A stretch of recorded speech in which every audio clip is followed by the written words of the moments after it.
السلام عليكم ورحمة الله. عاملين ايه؟ يا رب تكونوا بخير دايما.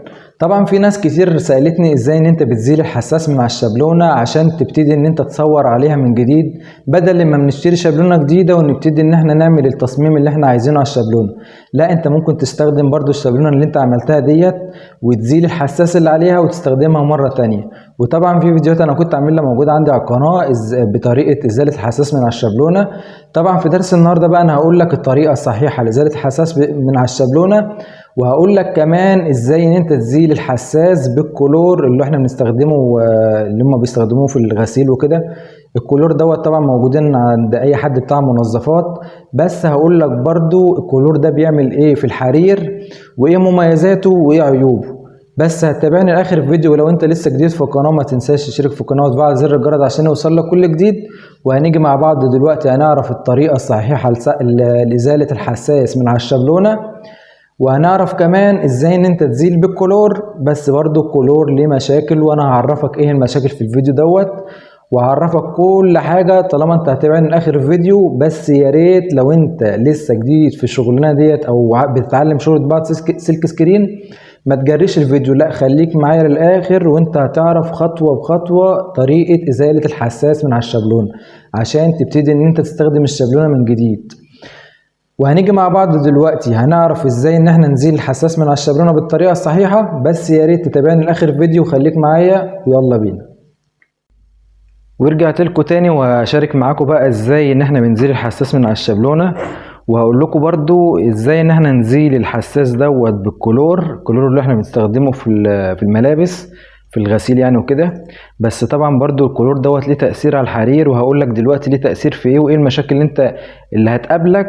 ان الكلور دوت اصلا يعني ممكن يبوظ الحرير دوت. بس ايه، انا هعرفك واحدة واحدة كده ازاي اصلا الحساس بيتشال من على الشابلونة، وهنعرف برضو مع بعض ايه يعني الكلور بيأثر عليه بالظبط. هنيجي مع بعض دوت. طبعا شابلونة انا كنت شغال بيها، بس طبعا دلوقتي انا عايز ازيل الحساس اللي عليها عشان اشتغل عليها تاني. هنعمل ايه؟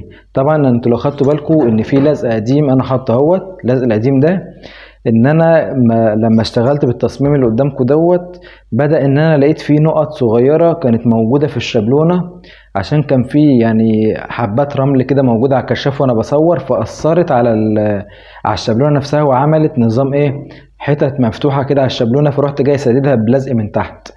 فانا دلوقتي انا هشيل اللزق اهوت عشان نبتدي ان احنا نزيل الشابلونة اللي هي قدامنا ديت.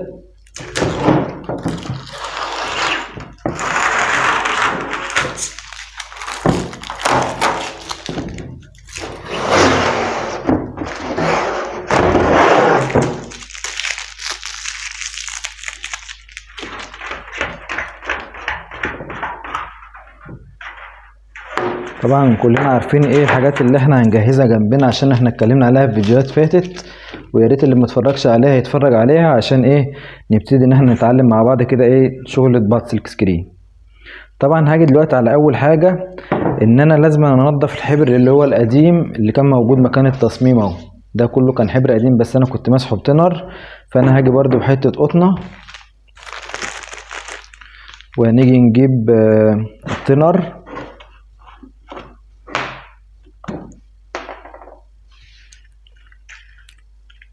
خليكم معايا واحدة واحدة، وهنيجي نمسح مع بعض اهوت.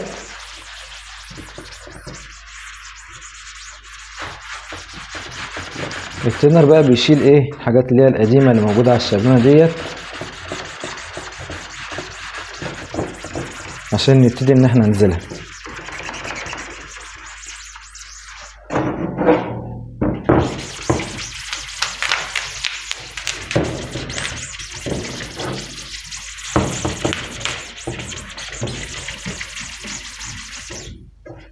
طبعا انتوا لو خدتوا بالكم اهوت الحاجات اللي كانت موجودة على الشابلونة القديمة اهيت. هنبتدي دلوقتي ان احنا نزيل الحساس يعني عن طريق الكلور اللي احنا اتكلمنا عليه. وهقول لكم برضو دلوقتي ايه المشاكل اللي ممكن تقابلك انك لو زلت الشابلونة بالكلور ده. طبعا ده كلور اللي هما بيستخدموه في الغسيل بتاع الملابس في الغسالات وكده. الكلور دوت طبعا بتشتريه من عند اي حد بتاع اللي هو المنظفات، وطبعا بتخففه بميه. تمام، هنيجي مع بعض اهوت. هنيجي نجيب حته قطنه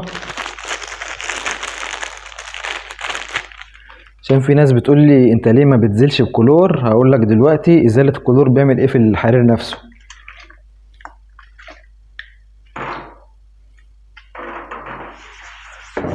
خلوا بالكم بقى معايا كده وانا بعمل بالكلور.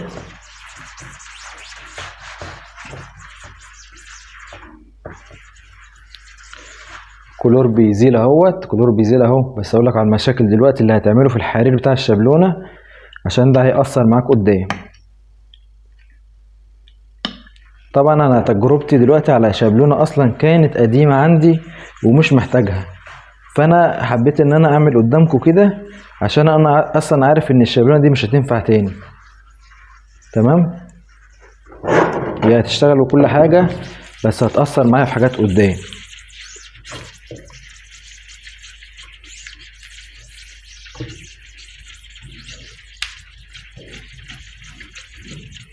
طبعا انتوا لو ملاحظين ان الحساس ما بيطلعش على طول لو انت زلت بالكلور اهو، لازم معاه واحده واحده كده.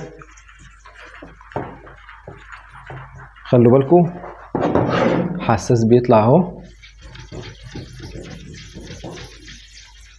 حساس بيطلع من الحرير اهوت عن طريق الكلور.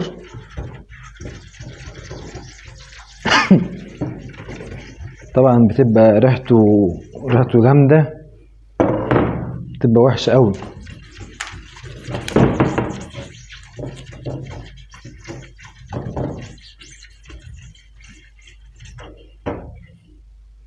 طبعا هي زالت كتير اهوت لو انت واخد بالك في القطنه اهيت. هنيجي نركن القطنه دي عشان كده مش تنفع تاني، وهنيجي نجيب قطنه تاني.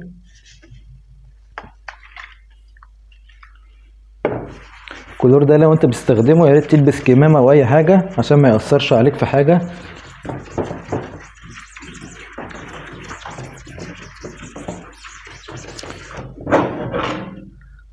حساس بينزل اهو.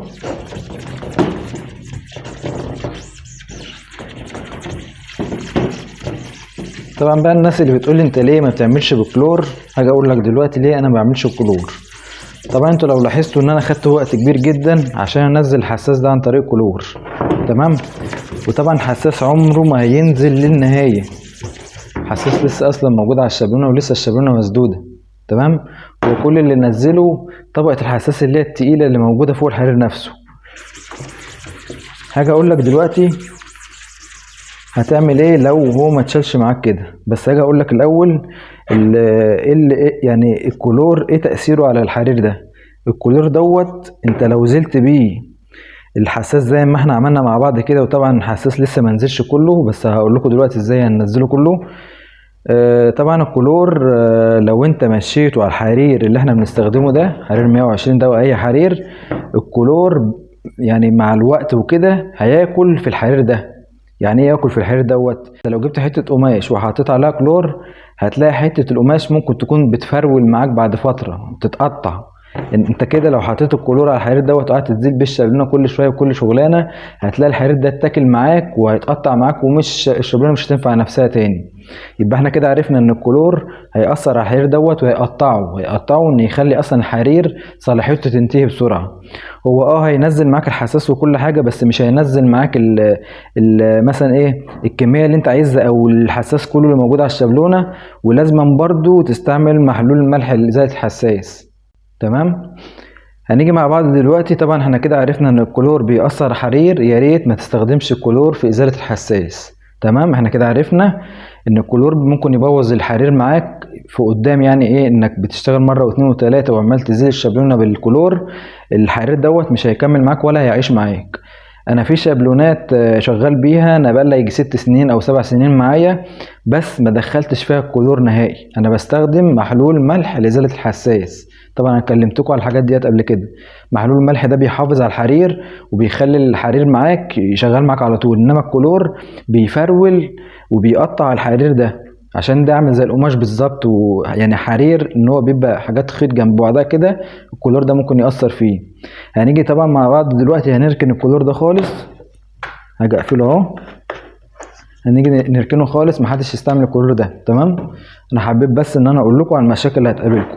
هنيجي مع بعض بقى دلوقتي هنعمل الطريقه بتاعتنا اللي هو محلول ملح ازاله الحساس هنجيبه وهنستعمله دلوقتي على الشابلونه وهنشوف ايه الفرق ما بينه وبين الكلور. هنيجي ناخد شويه بالقطن اهوت. خلي بالكم بقى وانا شغال كده، لو انا مشيت على الشابلونه اهو، كل حاجه ولها حاجتها. تمام. محلول الملح مصنوع عشان خاطر تزيل بالحساس ده. انا بعد ما انا مشيت يعني حاجات بسيطه اهوت، خلي بالك بص القطنه بقت عامله ازاي. الحساس بقى بكميه يعني تقيله جدا، ان المحلول اصلا شلك كل الحساس اللي موجود على الشابلونه. بص يعني انا لسه ما كملتش ثانيتين 3 ولقيت القطنه عامله ازاي غير الكلور خالص. يبقى احنا كده عرفنا ان احنا لازم نمشي صح ونستعمل محلول ملح لازاله الحساس. احنا مع بعض اهوت. لو انت خدت بالك الشابلونه بتنضف معايا على طول وكله بيتشال مره واحده اهو.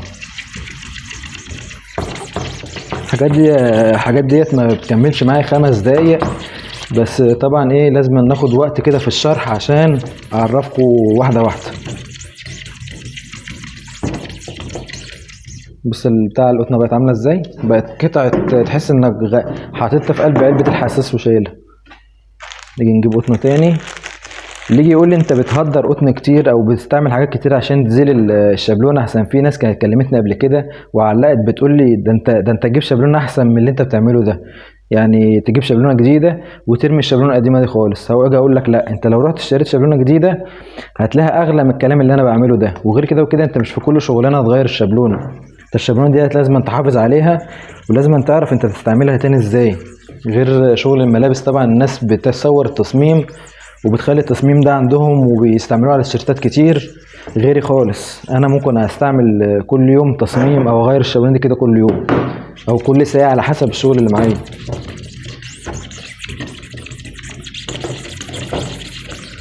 خدت بالك اهي الشابلونه بترجع تبيض اهو.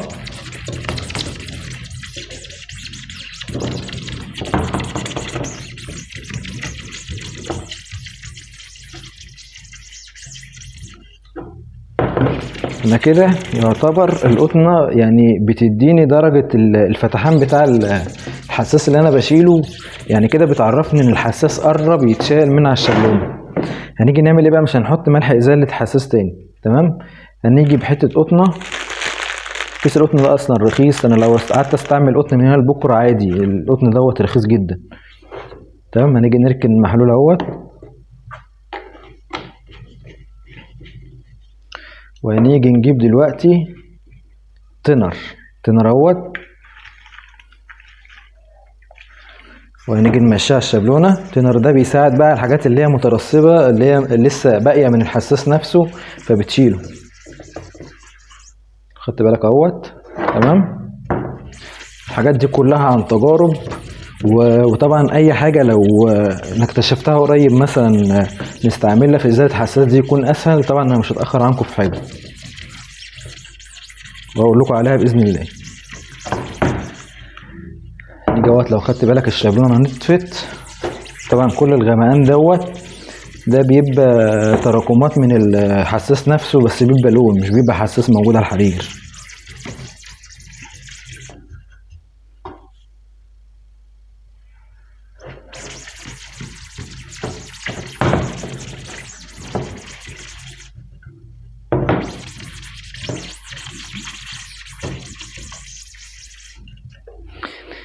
في حاجه بقى احنا بعد ما نزلنا الحساس من على الشابلونه، في حاجه مهمه جدا. خلي بالك كده في حاجات من التصميم. بص لو انت ملاحظ اهوت حاجات من التصميم موجوده، بس طبعا هي هتلاقيها سد الحرير نفسه. بص لو انت خدت بالك كل اللي هو جوه ده تصميم قديم اهوت. طبعا بقى التصميم اللي هو موجود على الشابلونه اللي احنا اتكلمنا عليه ده طبعا هنزيله ازاي؟ هنيجي نجيب حتتين قطن امط وهنجيب المخفف الحبر ونروح جايينها عايزينها كده. تمام. وهنجي نجيب الدقيق دي لازم نبقى مجهزينه جنبنا ونغطس القطنه كده في الدقيق. تمام اهوت. ونروح جايين ايه ماشيين القطنه كده انت بتعمل زي نظام صنفره كده، انت عملت حته القطنه دي على اساس ان هي صنفره بالظبط. نيجي نروح جاي قلبين اهوت لازم توزع الدقيق ده كده على الشابلونه كده، تمام. وتروح جاي موقف الشابلونه كده، وتروح جاي مثبتها، لو حد معاك خليه يمسكها لك، تمام. ونيجي نروح جايين ايه قصاد بعض كده اهو، وتروح جاي عاملها زي نظام الصنفره كده.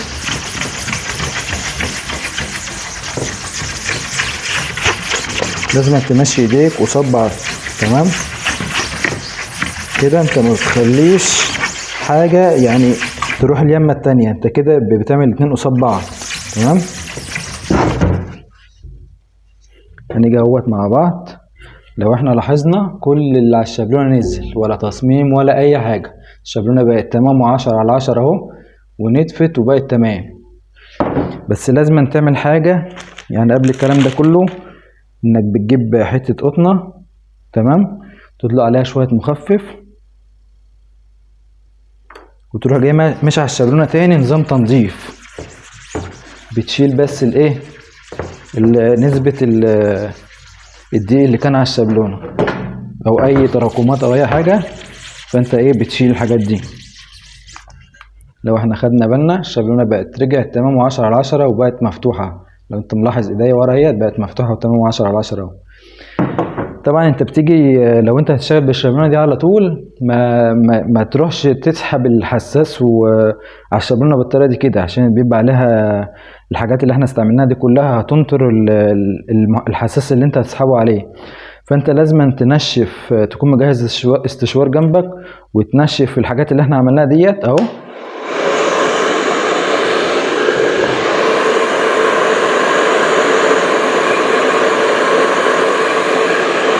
تمام، لازم تنشف الحاجات دي.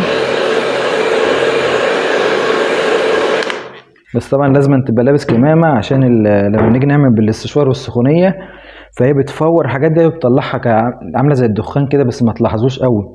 فعشان بس ما يجيش على مناخيرك او يحصل لك حاجه على صدرك، فانت اللي تبقى لابس كمامه وتامن نفسك كده. احنا كده نضفنا الشابلونه اهوت، تمام، وعرفنا ايه ان الكلور بيأثر على الحرير، يا ريت ما نستخدموش. ودي يعتبر الطريقه الصح ان احنا بنزيل بيها الحساس من على الشابلونه. وطبعا كان في ناس بتقول لي طب ايه يعني الكلور بيعمل ايه في الحرير؟ انا كده عرفتكم كل حاجه، يعني المعلومه للكل مش للي كان بيسالني بس. وطبعا قبل ما تستخدم الشابلونه ديت انك هتشتغل بيها على طول، لازم تغسل الشابلونه ديت ببريل. وطبعا في فيديو انا عامله بالكلام دوت، وفي دروس انا ماشيه بالتسلسل كده، يا ريت اللي ما شافهاش يتفرج عليها، موجوده عندي القناه على القناه. لازم تغسل الشابلونه ديت وتنشف وتبقى تمام، وتسحب الحساس بتاعك، تمام. احنا كده هنكون خلصنا درس النهارده، وعرفنا ازاي ان احنا نزيل الحساس من على الشابلونه بالطريقه الصحيحه. ويا ريت اللي عنده اي سؤال يا ريت يعلق لي تحت الفيديو، او يبعت لي رساله، وانا باذن الله مش هتاخر على حد. ولو انت لسه جديد في القناه، ما تنساش تشترك في القناه وتفعل زر الجرس عشان يوصلك كل جديد. وبكده هنكون خلصنا درس النهارده. كان معكم طاهر رمضان، والسلام عليكم ورحمه الله وبركاته.